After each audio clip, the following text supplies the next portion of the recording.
that. I love the question number 13, and it says, why do people still read the novel, and then what is the significance of its not in our society? And I feel like in our society today, we still are in a corrupt system. Like Caleb said earlier, corruption is inevitable, and so like people are still facing and dealing with sin and guilt and grudges, and especially I feel like judgment is a big one. And like at the beginning of the book, when we saw Hester on the scaffold, I feel like we were just like instantly judging, like that was just kind of natural for us. And then it kind of was like hypocritical judgment, I guess, because in the end, she was the one that had overcome it. She was the one that I feel like was the least sinful. So I just feel like it's still applicable to our society in that we still deal with the things that people live. Going off Abby, that's kind of something like the relationship with this book and our society is something that's like stood out to me like ever since I began the book. This book has been kind of hard for me to like be motivated to read because it's kind of hard for me to understand sometimes. But like when I was thinking about my blogs and what to write them about, I actually wrote a couple of them based on labels and the labels that they give sinners, but not only sinners in the book, because I relate it to like our society because we don't only give labels to sinners, but we label like almost everyone.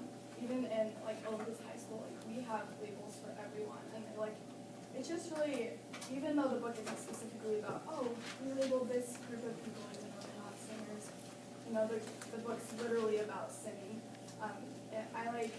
I thought about how we still label today based on like pretty much everything. I know it's hard for me to resist labeling other people without getting to know them. That's something that just is kind of human nature, I think. But in the book, literally, sinners are labeled by like the letter A. They're literally labeled based on their sin. And I think even today, if we're not labeling criminals like by physically giving them like a name tag that says this is what I did, I think we still label lots of different groups of people based on what they do and based on who they are, and I think that's wrong. And I think as a society we need to focus on why that's wrong and why we need to change that and why we need to accept everyone. Yeah, I agree that today we still label people, you know, we're all pretty judgmental, and going back to the question, you know, and I think that's why people still read the book today, because, you know, people are just the same as we were back when this book was said. You know, government, technology, all that stuff has changed, but still, we as people, we're still the same, even though other stuff has changed. Do you think that we've moved past the labeling as much as we did? Do you think we've progressed in like labeling since this book was written, or do you think we're still just as bad? I feel like it's just about the same, because I think that's really like there are some aspects of like human nature that are kind of just there. You don't really realize it, and you can't really, I don't know, you can change it, but I feel like it's just there without you noticing, and I feel like it's just human nature to kind of look at people and try and make assumptions out of them. So I think that labeling is still kind of the same back then as it is now. I'd have to say it's got worse because, like, living in America kind of hardcore different cultures and people that come to the dogma ideas. So people think you're weird. People may sin like differently, but the fact is that like, everyone sins. They just sin differently. Like and like to be judgmental for someone is really stupid because you're sinning. Someone they're thinking differently. And I just say that like it's definitely gone worse. I definitely have to agree with you. I think it's gone worse because you also have this outpouring in media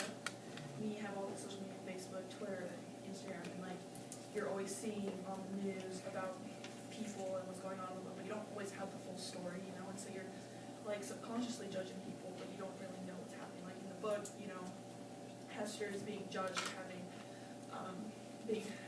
adultery, and she has their child, but you don't really know about like Chillingworth. They don't know that he's the real father, that he was gone, that he was believed to be dead, you know. Like, so there's things got worse.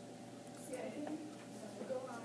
this is short. You're fine, I yeah. think the difference is, in the book, it's easy for us to say, oh, like, this society is so corrupt, I can't believe they do this. But I think the author purposely, he made it so literal, because they are literally putting the letter on her chest and saying, this is what you did. And I think that's easy for us to be like, oh, of course we don't do that, we would never do that. But I think this is just a literal representation of what we still do. Even though we're not literally putting a letter on someone's chest and saying, this is what you do, and you have to live with it, we're still labeling people and blaming people for things they've done and not letting that get past us. So I just think there's a difference. And going off of what both of them said, like when she was saying with the media, we kind of put celebrities and sports players more higher than we should nowadays, which is like a really bad thing because math and science is kind of really going down in our society right now. It's just like, I can relate to the book like with Dinsdale. He's a minister, so people like look at him as a god, but they don't know that he's really a sinner and that kills him inside. So I think that can be related to our society now because we look at these great actors and stuff and think they're all great, but they do just the same things that we do. They don't. They have problems, they cry, and we just don't realize that. And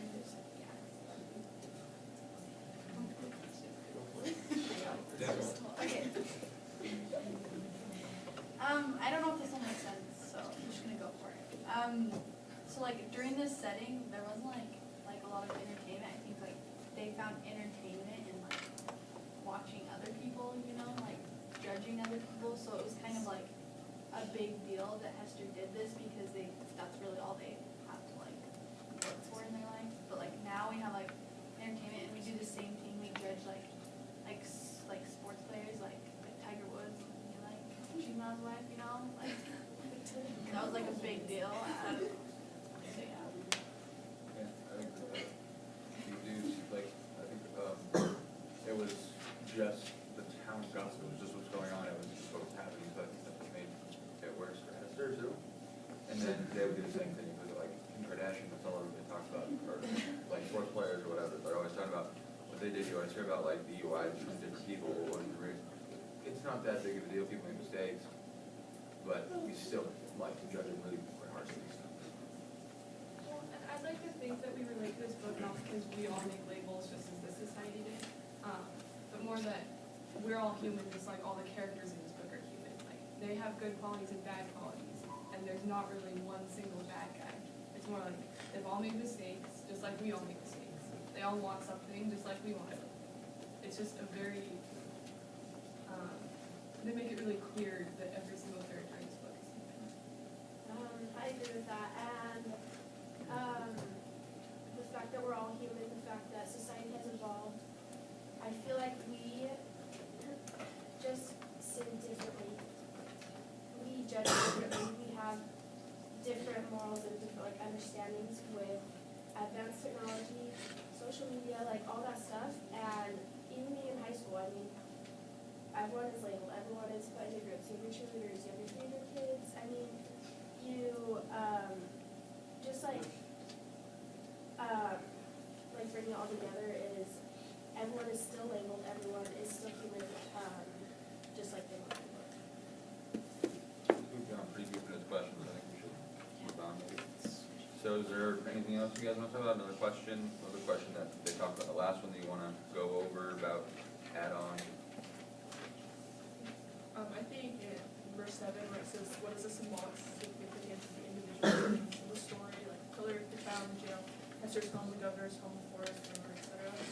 I thought that was really interesting just because I've noticed that Hawthorne really uses symbolism and the setting to represent the mood and the the struggle happening, like, for example, like, the pillory where Hester stands in the middle of everything, like, it's large, it's noticeable, just like how Hester, like, her sin is large, noticeable, everyone knows about it, everyone's pointing at it.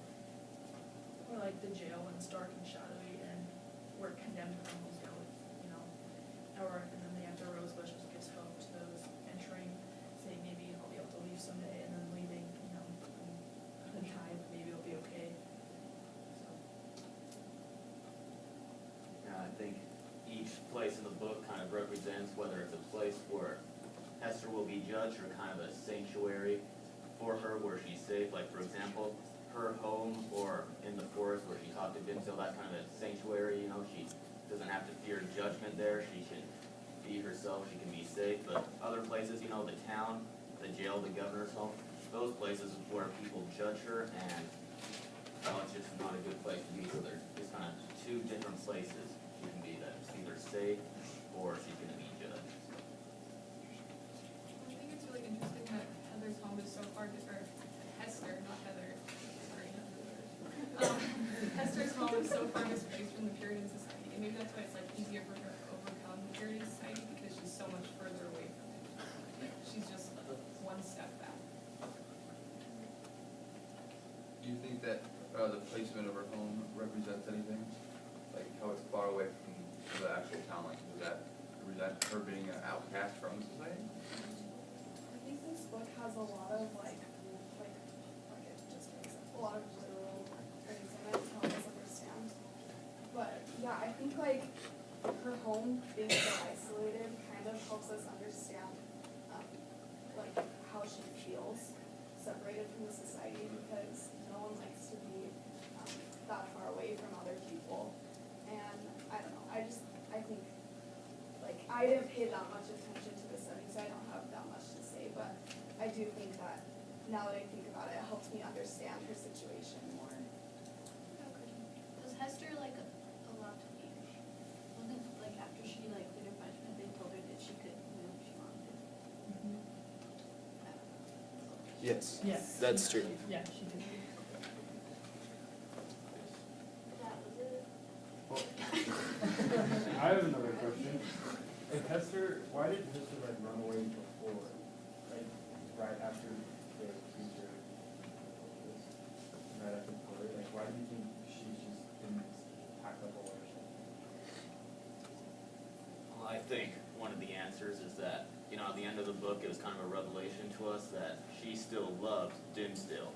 You know, the whole book we kind of thought she hated him, but at the end, you know, she still loved him, so he could have been kind of keeping her there because she kept waiting for the chance that they'd be able to get together and get married or whatever, so I think Dimsdale was a big part of that.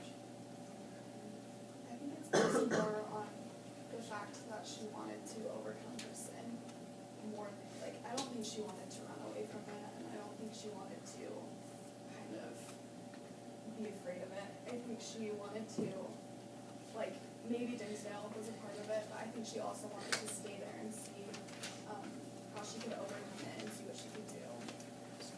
Yeah, I would really have to agree with that, but to add on to that, I think that she really wanted to set a good example for her daughter Pearl on how to overcome a sin in the right way and not looking back on the things that she did wrong. I also feel like maybe she was thinking about leaving or something, but if she like, if she left, then the town and all the people would kind of remember her for being an adulteress, and then she just packed up and left, so that wouldn't really be like a good, I don't know if like legacy is the right word, but to leave that behind would really be something good to leave behind. So I think maybe she thought about what she should do, and she felt like she should stay and she could try and fix it. And you see that kind of happening in the end. The people start to accept her